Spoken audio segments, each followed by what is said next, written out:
What problem are you good at solving? I would really like everybody to remember these 4 questions. Okay, what problem are you good at solving? Why is it so important to think about that question? Well, employers do not look to hire people. Employers are really looking to solve a particular problem.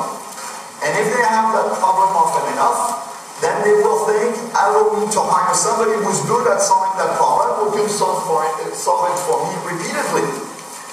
Okay? So the name employer is misleading. Their goal is not to employ people. Okay? They're business people. They're in business to make money for profit.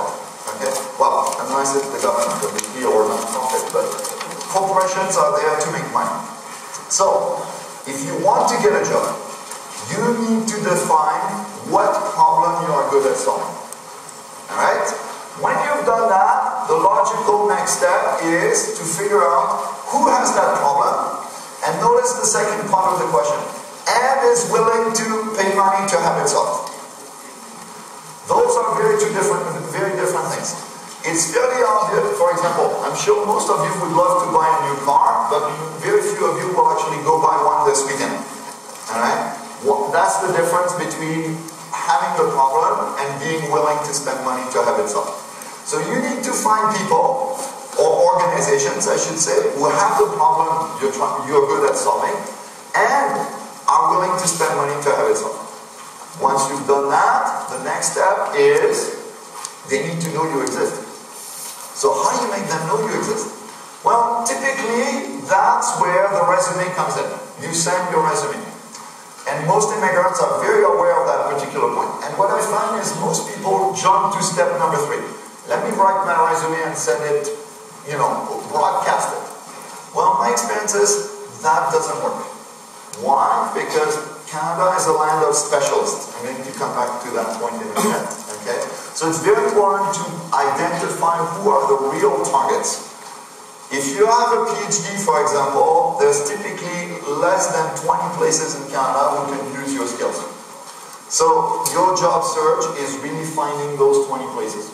Okay? The rest, yeah, they might be on a good day interested a little bit, but they probably don't need you enough to pay you the salary that a PhD commands. Okay? So how do you make them know you exist? Well, number 1 is obviously sending resumes, but more importantly, networking. Alright? And the final part is you need to convince them that you are the best person at solving that problem for them. Because otherwise, somebody else will get the job. It's a competition. Remember, the labor market is a market. Alright? So it's critical to be able to convince people you're good at doing what you're doing. And how do you do that in Canada? It's by using numbers.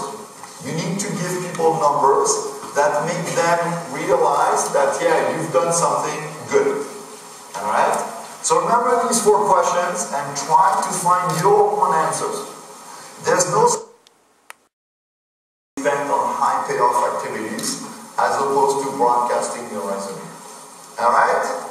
So, thank you very much for your time and attention, and really take advantage of this day. I mean, it's one of the best opportunities you'll have to network with people. Thank you.